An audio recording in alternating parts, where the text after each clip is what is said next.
YouTuber Mukhaleppa ಮದುವೆ ಕೇಸಿಗೆ twist ಮೇಲೆ twist ಸಿಗ್ತಾ ಇದೆ. ಮುಖಳೆಪ್ಪ ಅಲಿಯಾಸ್ ಖ್ವಾಜಾ ವೆಡ್ಸ್ ಹಿಂದೂ ಯುವತಿ ಗಾಯತ್ರಿ ಮದುವೆ ಪ್ರಕರಣ. ಮುಂಡಗೋಡ ಉಪ ನೋಂದಣಿ ಕಚೇರಿಗೆ ನುಗ್ಗಿದ ಹಿಂದೂ ಪಡೆ. ಯೂಟ್ಯೂಬರ್ ಮುಖಳೆಪ್ಪ ಮದುವೆ ಕೇಸಿಗೆ mega twist. Mukhaleppa alias Khwaja weds ಹಿಂದೂ ಯುವತಿ ಗಾಯತ್ರಿ ಮದುವೆ ಪ್ರಕರಣ. ಮುಂಡಗೋಡ ಉಪ ನೋಂದಣಿ ಕಚೇರಿಗೆ ನುಗ್ಗಿದ ಹಿಂದುತ್ವ ಸೇನೆ. ಸಬ್ ರಿಜಿಸ್ಟ್ರಾರ್ಗೆ ರಾಮಸೇನೆ ವಿಎಚ್ಪಿ ಕಾರ್ಯಕರ್ತರ ತರಾಟೆ.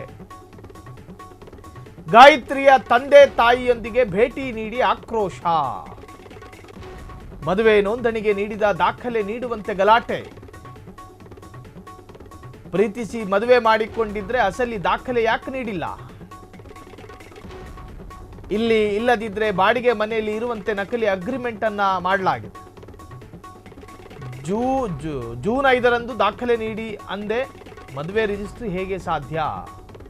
ನಿಯಮದಂತೆ ವಿವಾಹವಾಗುವವರು ಒಬ್ಬರಾದರೂ ಸ್ಥಳೀಯರಾಗಿರಬೇಕು. ಈ ನಿಯಮವನ್ನು ಸಬ್ ರಿಜಿಸ್ಟ್ರಾರ್ ಗಾಳಿಗೆ ತೂರಿದ್ದಾರೆ ಎಂದು ಆರೋಪ.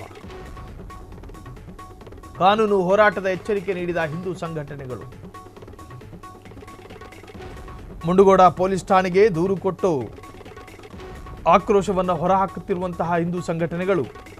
ಯೂಟ್ಯೂಬರ್ ಮುಖಳೆಪ್ಪ ಮದುವೆ ಕೇಸಿಗೆ ಟ್ವಿಸ್ಟ್ ಮೇಲೆ ಟ್ವಿಸ್ಟ್ ಸಿಗ್ತಾ ಇದೆ. ಮುಖಳೆಪ್ಪ ಹೆಂಡತಿ ಧರ್ಮಪತ್ನಿ ದಿನಕ್ಕೊಂದೊಂದು ವಿಡಿಯೋವನ್ನು ಬಿಡುತ್ತಿದ್ದಾರೆ. ನಾನು ನನ್ನ ಹೃದಯವನ್ನು ಮುಖಳೆಪ್ಪನಿಗೆ ಕೊಟ್ಟಿದ್ದೀನಿ, ಮುಖಳೆಪ್ಪನ ಹೃದಯ ನನಗೆ ಕೊಟ್ಟವನೇ, ನಮ್ಮಿಬ್ಬರ ಯಾವ ತಕರಾರೂ ಇಲ್ಲ. ಆರಂಭದಲ್ಲಿ ನಮ್ಮ ತಂದೆ ತಾಯಿ ಚೆನ್ನಾಗೇ ಇದ್ರು, ಮುಖಳೆಪ್ಪನ ಜೊತೆ ಮನೆ ಅಳಿಯ ಅಂತ ಹೇಳಿ ಸಾಕಷ್ಟು ಬಾರಿ ಹೇಳ್ಕೊಂಡಿದ್ರು. ಹೀಗೆಲ್ಲ ಇದ್ದಾಗ ಇದ್ದಕ್ಕಿದ್ದ ಹಾಗೆ ಒಂದು ಗುಂಪು ಮುಖಳೆಪ್ಪರ ಮಾವನ ಮನೆಗೆ ಹೋಗಿ, ಅನಧಿಕೃತ ಮಾವ ಅಂತ ಹೇಳಬೇಕೀಗ, ಅವರ ಮನೆಗೆ ಹೋಗಿ ನಿಮ್ಮ ಮಗಳು ಮತ್ತು ಅಳಿಯನ ಜೊತೆ ನೀವು ಚೆನ್ನಾಗಿದ್ದೀರಿ, ನೋಡಿದ್ರೆ ಧರ್ಮ ಬೇರೆ, ಆ ಬಗ್ಗೆ ನಿಮಗೆ ತಕರಾರಿಲ್ಲ ಅಂತ ಹೇಳಿ ಒಂದಷ್ಟು ಅವರನ್ನು ಬೇರೆ ಬೇರೆ ತರಹದಲ್ಲಿ ಕನ್ವಿನ್ಸ್ ಮಾಡಿ, ಅದಾದ ನಂತರ ತಂದೆ ತಾಯಿಯಿಂದಲೇ ದೂರು ದಾಖಲು ಆಗುವಂತೆ ನೋಡಿಕೊಂಡು ಈಗ ಸಬ್ ರಿಜಿಸ್ಟ್ರಾರ್ ಆಫೀಸಿಗೆ ನುಗ್ಗಿದ್ದಾರೆ. ಸಬ್ ರಿಜಿಸ್ಟ್ರಾರ್ ಆಫೀಸ್ನಲ್ಲಿ ಅಧಿಕೃತವಾದ ದಾಖಲೆಗಳನ್ನು ಪಡೆದುಕೊಳ್ಳದೆ ರಿಜಿಸ್ಟರ್ ಮಾಡಿಕೊಡಲಾಗಿದೆ ಎನ್ನುವಂಥ ಆರೋಪ ಇದೆ. ಹೌದು, ಈಗ ರಿಜಿಸ್ಟ್ರಾರ್ ಆಫೀಸ್ನಲ್ಲಿ ಮದುವೆ ಆಗ್ತೀನಿ ಅಂತ ಬರುವ ವಧೂವರ ಆ ಇಬ್ಬರಲ್ಲಿಯೂ ಸಂಗ್ರಹಿಸಿ ಇಟ್ಟುಕೊಳ್ಳಬೇಕಾದ ಕೆಲವೊಂದಷ್ಟು ದಾಖಲೆಗಳಿದ್ದಾವೆ. ಹೋಗಿ ಅರಶಿನ ದಾರನ ಕಟ್ಟೋದಲ್ಲ, ಅಲ್ಲೊಂದಷ್ಟು ಪ್ರೊಸೀಜರ್ಗಳಿದ್ದಾವೆ. ಅದೆಲ್ಲವೂ ಕೂಡ ಕಾನೂನಿನ ಚೌಕಟ್ಟಿನಲ್ಲಿರಬೇಕು. ನಿನ್ನ ಹೆಸರೇನು, ಈಕೆಯ ಹೆಸರೇನು, ನಿನ್ನ ಧರ್ಮ ಯಾವುದು, ಆಕೆಯ ಧರ್ಮ ಯಾವುದು, ನಿಮ್ಮಲ್ಲಿಬ್ಬರಲ್ಲೂ ಬಲವಂತದ ಯಾವುದಾದ್ರೂ ಪ್ರಕ್ರಿಯೆಗಳು ನಡೆದಿದ್ದಾವ, ಎಲ್ಲವನ್ನೂ ಕೂಡ ಕೇಳಲಾಗುತ್ತೆ. ಸಂಬಂಧಪಟ್ಟ ಹಾಗೆ ದಾಖಲೆಗಳನ್ನು ಕೂಡ ಸಂಗ್ರಹ ಮಾಡಿ ಇಡಲಾಗುತ್ತೆ. ಆದರೆ ಈ ಮದುವೆ ಪ್ರಕರಣದಲ್ಲಿ ಆ ತರಹದ ಮಾಹಿತಿಗಳನ್ನು, ದಾಖಲೆಗಳನ್ನು ಸಂಗ್ರಹಿಸಿಟ್ಟಿಲ್ಲ ರಿಜಿಸ್ಟ್ರಾರ್ ಆಫೀಸ್ ಎನ್ನುವ ಆರೋಪ ಇದೆ. ಸೊ ಹಾಗಾಗಿ ಕೆಲ ಹಿಂದುತ್ವ ಸಂಘಟನೆಯ ಕಾರ್ಯಕರ್ತರು ಏಕಾಏಕಿ ನುಗ್ಗಿ ಸಬ್ ರಿಜಿಸ್ಟ್ರಾರ್ ಕಚೇರಿಯ ಅಧಿಕಾರಿಯನ್ನು ಕೂಡ ತೀವ್ರ ತರಾಟೆಗೆ ತೆಗೆದುಕೊಂಡಿದ್ದಾರೆ.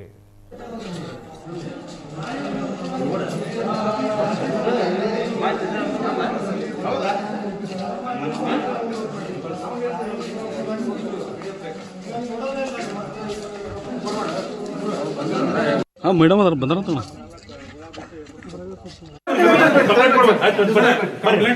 ನಾವು ಕೇಳಕ್ ಕೊಡ್ಬೇಕಷ್ಟೇ ಸರ್.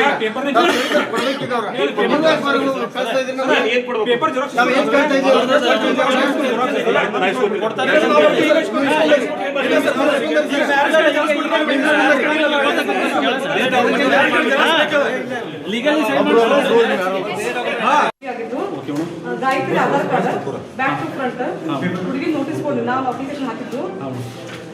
ಆಮೇಲೆ ಇವರು ಶಿರಟ್ಟಿ ಅವ್ರ ಆಧಾರ್ ಕಾರ್ಡ್, ಶಿರಟ್ಟಿ ಅವ್ರ ಮಾರ್ಕಸ್ ಕಾರ್ಡ್, ಅವ್ರ ಡ್ರೈವಿಂಗ್ ಲೈಸೆನ್ಸ್, ಹುಡುಗಿದು ಮಾರ್ಕಸ್ ಕಾರ್ಡ್, ವೋಟರ್ ಐಡಿ. ಆಮೇಲೆ ಇವರು ಯಾರು ಸಾಕ್ಷಿ ಶಿರಟ್ಟಿ ಅಂತ ಹೇಳಿ ಕಾವೇರಿ ಹೊಸಮನಿ ಅವ್ರ ಆಧಾರ್ ಕಾರ್ಡ್, ಸಾಕ್ಷಿ ಕಮಡೋಳಿ ಅಂತ ಅವ್ರ Aadhaar card, 2 notary. Marriage card ಇಲ್ಲ ಅಲ್ರಿ ಮೇಡಮ್? ಸೆಕ್ಷನ್ 5 ಇಲ್ಲಿ ಇನ್ನೊಂದು ನಿಮಿಷ ಇಲ್ಲಿ ನೋಡ್ರಿ. ಇಲ್ಲಿ ಒಂದು ಶಿರಟ್ಟಿದ ಅಡ್ರೆಸ್ ಏನೈತಿ ನೀವು ಮಾಡಿದ್ದು ನೋಟಿಸ್ನಾಗ ಬಾಡಿಗೆ ರೆಂಟು ಆಮೇಲೆ ಮ್ಯಾರೇಜ್ ಪ್ಲೇಸ್ನೇ ಮಾಡ್ಬೋದು. ಎಷ್ಟು ವರ್ಷ ಡ್ಯೂಟಿ ಮಾಡತ್ತಾರೆ? ಎಷ್ಟು ವರ್ಷ ಇದ್ರಿ? 4 ವರ್ಷ. 4 ವರ್ಷ. ಎಷ್ಟು ವರ್ಷ ಇಲ್ಲಿ ಏನು ಮಾತಾಡ್ತಾರೋ ಸ್ವಲ್ಪ ಕೇಳಿ. ಅದೇ ಅಲ್ಲ ಫಸ್ಟ್ ಬಂದ್ ಮಾಡಿ. ಡಾಕ್ಯುಮೆಂಟ್ ಮದುವೆ ಕಾರ್ಡ್ ಇಲ್ಲ ಏನಿಲ್ಲ ಹೆಂಗ್ ರಿಜಿಸ್ಟರ್ ಮಾಡ್ರಿ? ಎಷ್ಟು ರೊಕ್ಕ ತಗೊಂಡ್ರಿ ನೀವು? ಎಷ್ಟು ರೊಕ್ಕ ತಗೊಂಡು ಒಳಗಿಂದ ನೋಟಿಸ್ ಹಚ್ಚಿ ಹರಿದ ರೊಕ್ಕ ಹಚ್ಚಿದ್ರೆ ಮನೆಗೆ ಹೋಗ್ಬಿಡುದು. ಸಾರ್ವಜನಿಕವಾಗಿ ನೋಟಿಸ್ ಹೊರಗೆ ಹಚ್ಚಬೇಕು. ಒಳಗೆ ಹಚ್ಚಿದ್ರಿ ನೀವು? ಎಲ್ಲರೂ ಹಚ್ಚಿದ್ರಿ. ಮದುವೆ ಕಾರ್ಡ್ ಇಲ್ಲ ಬಾಂಡ್ ತಾಪ ನಮಗೆ ನಿಮಗಿಲ್ಲ. ತಾಪ ನಮಗೆ ನಿಮಗಿಲ್ಲ. ನೋಟಿಸ್ ಹೆಂಗ್ ಒಳಗೆ ಹಚ್ಚಿದ್ರಿ? ನೋಟಿಸ್ ರಾಮಸೇನಾ ಸಂಘಟನೆಯಿಂದ ಮತ್ತು ಇಲ್ಲಿ ವಿಶ್ವ ಹಿಂದೂ ಪರಿಷತ್ ಬಜರಂಗದಳ ಮತ್ತು ಹಿಂದೂ ಜಾಗರಣ ವೇದಿಕೆಯಿಂದ ಹೆಚ್ಚಿಂದ ಬಂದಿದ್ದೇವೆ. ಇಲ್ಲಿ ತಹಶೀಲ್ದಾರ್ ಆಫೀಸಿಗೆ ಬಂದಿದ್ದೇವೆ. ಇಲ್ಲಿ ಸಬ್ ರಿಜಿಸ್ಟರ್ ಹತ್ರ ಇಲ್ಲಿ ಮುಳುಗೋಡಲ್ಲಿ ಇವರ ಮುಕ್ಕಳಪ್ಪ ಅಂತಂತೇಳಿ ಏನು ಯೂಟ್ಯೂಬರ್ ಇದ್ದಾನಲ್ಲ ಅವನು ಫೇಕ್ ಎಲ್ಲ ಇಲ್ಲಿ ಡಾಕ್ಯುಮೆಂಟ್ಸ್ ಪ್ರೊಡ್ಯೂಸ್ ಮಾಡಿ ಮ್ಯಾರೇಜ್ ಸರ್ಟಿಫಿಕೇಟನ್ನು ತೊಗೊಂಡಿದ್ದಾನೆ. ಮತ್ತು ಇಲ್ಲಿ ಅವನು ಇಲ್ಲಿ ನಿವಾಸಿ ಅಲ್ಲೇ ಅಲ್ಲ, ಆ್ಯಕ್ಚುಲಿ ಅವನು ನಿವಾಸಿ ಇರೋದು ಧಾರವಾಡ. ಇಲ್ಲಿ ಮುಳುಗೋಡ ಅಂತ ಹೇಳ್ಬಿಟ್ಟು ಒಂದು ಅದರಲ್ಲಿ ಏನು ಹಚ್ಚಿದ್ದಾನೆ ಅಂದರೆ ರೆಂಟ್ ಅಗ್ರಿಮೆಂಟ್ ಹಚ್ಚಿದ್ದಾನೆ. ರೆಂಟ್ ಅಗ್ರಿಮೆಂಟ್ ಇವತ್ತು ಅಪ್ಲಿಕೇಶನಲ್ಲಿ ಹಾಕ್ಲಿಕ್ಕೆ ಬಂದಿದ್ದಾನೆ ಅವನು. ಅವತ್ತು ಅದನ್ನು ತೊಗೊಂಡ್ಬಿಟ್ಟು ಹಚ್ಚಿದ್ದಾನೆ. ಮತ್ತು ಪ್ರತಿಜ್ಞಾ ವಿಧಿ ಅಂತ ಒಂದು ಹಚ್ಚಿದ್ದಾನೆ. But actually special marriage court ಆ್ಯಕ್ಟಲ್ಲಿ 6 ತಿಂಗಳಲ್ಲಿ ನಿವಾಸಿ ಆಗಿದ್ದರೆ ಮಾತ್ರ ಅದನ್ನು ಮಾಡ್ಬೋದು ಅಂತ ಇದೆ. ಬಟ್ ಅವನು ಇಲ್ಲಿ ನಿವಾಸಿ ಅಲ್ಲದೇ ಮಾಡಿದ್ದಾನೆ. ಮತ್ತು ಇದಕ್ಕೆ ಸಬ್ ರಿಜಿಸ್ಟರ್ ಅವರು ಯಾವುದೇ ದಾಖಲಾತಿಯನ್ನು ನೋಡ್ದೇ ಇದನ್ನು ಮ್ಯಾರೇಜ್ ಸರ್ಟಿಫಿಕೇಟನ್ನು ಇಶ್ಯೂ ಮಾಡಿದ್ದಾರೆ. ಮತ್ತು ಇದು ಕಾನೂನು ಪ್ರಕಾರ ಕಾನೂನು ಮತ್ತು ಅವರ ದುರುಪಯೋಗ ಮಾಡಿಬಿಟ್ಟು ಸರ್ಟಿಫಿಕೇಟ್ ಮಾಡಿದ್ದಾರೆ.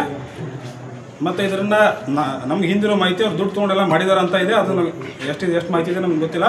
ಬಟ್ ಕಾನೂನು ಪ್ರಕಾರ ಇದನ್ನು ಮಾಡಲಿಕ್ಕೆ ಬರಲ್ಲ ಅಂದರೂ ಅವರು ಮಾಡಿದ್ದಾರೆ. ಇವತ್ತು ನಾವು ಬಂದುಬಿಟ್ಟು ಅವ್ರ ಹತ್ರ ಡಾಕ್ಯುಮೆಂಟ್ಸ್ ಎಲ್ಲ ಕಲೆಕ್ಟ್ ಮಾಡಿದ್ದೀವಿ. ಮತ್ತು ಅವ್ರ ಮೇಲೆ ನಾವು ಕಂಪ್ಲೇಂಟನ್ನು ಮಾಡ್ತಾ ಇದ್ದೀವಿ. ಆಮೇಲೆ ಇವ್ರ ಮೇಲ್ಗಡೆ ಇರೋ ಅಧಿಕಾರಿಗಳು ಹೇಳ್ತಾರೆ 30 ದಿವಸ ಇಲ್ಲಿ ರೆಸಿಡೆನ್ಸಲ್ಲಿ ಇದ್ದರೆ ಮಾಡ್ಬೋದು ಅಂತ ಹೇಳ್ತಾ ಇದ್ದಾರೆ ಅವರು. ಬಟ್ ಅವ್ರು 30 ದಿವಸ ಅಲ್ಲ, 1 ದಿವಸನೂ ಇಲ್ಲ ಇಲ್ಲೇ. ಆದರೂ ಕೂಡ ಇವರು ಮಾಡಿದ್ದಾರೆ. ಇವ್ರ ಮೇಲೆ ನಾವು FIR ಮಾಡ್ತೀವಿ. ಅವ್ರ ಮೇಲೆ ಕಾನೂನು ರೀತಿಯನ್ನು ಕ್ರಮವನ್ನು ಜರುಗಿಸ್ತೀವಿ. ಕ್ಷಣ ಕ್ಷಣದ ಸುದ್ದಿಗಳಿಗಾಗಿ ಫ್ರೀಡಂ ಟಿವಿ ಸಬ್ಸ್ಕ್ರೈಬ್ ಮಾಡಿ, ಲೈಕ್ ಮಾಡಿ ಹಾಗೂ ಫಾಲೋ ಮಾಡಿ. ಹೊಸ ಸುದ್ದಿಗಳ ನೋಟಿಫಿಕೇಶನ್ಗಾಗಿ ಬೆಲ್ ಐಕಾನ್ ಮೇಲೆ ಕ್ಲಿಕ್ ಮಾಡಿ.